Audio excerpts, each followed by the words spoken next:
I want to do a video that's very similar to many of the other videos I've done with a slightly different take on it.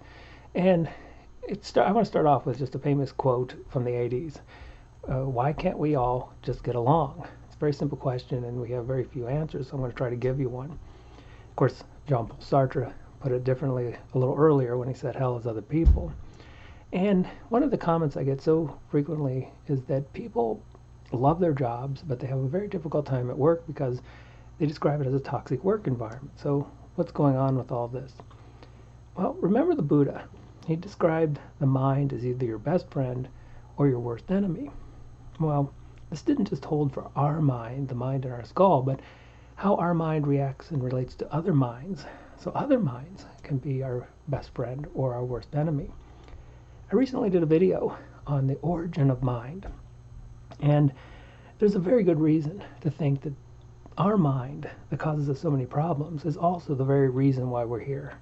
So there's a struggle for survival 40, 50,000 years ago with all kinds of different pre-human species, and we won, but we were smaller, slower, weaker, and we had one advantage. We had this mind program that was installed, and one aspect of mind that helped us survive is seeing others as something to be used. So we would form these tribes, and it was a very tight group, and so you were never going up one-on-one. You always had your tribe to back you up, and obviously that ended up with a very powerful advantage in terms of survival. And we're still dealing with this program, this tribal mind program. And so it's the same. You probably feel this at work. Why do people gossip? Why is there small talk? Well, one function of small talk is it helps figure out if you're in the tribe or not, if you're in the group. And just like before, these groups can be very, very powerful, and they can be your best friends, or they can be your worst enemy, because the mind is always going to react to other minds. And so here's just a couple suggestions, because when the mind reacts to mind, it's very often that we try to degrade a person by picking a really innocent part of the body. And I think it might help you take it a little less seriously if you point to the origin of the drama. Where's the drama coming from? Where's this thing that's going to split friend or foe? And next time if someone's bugging you at work, just think of them as the source of the problem. Go right to the source and just call them a mind hole. Say, oh, those mind holes at work were so intolerable. And remember, it's your own mind hole that's reacting to these other minds. And so in the same way that you think they're creating a toxic work environment, in some sense, you're doing the same thing for them.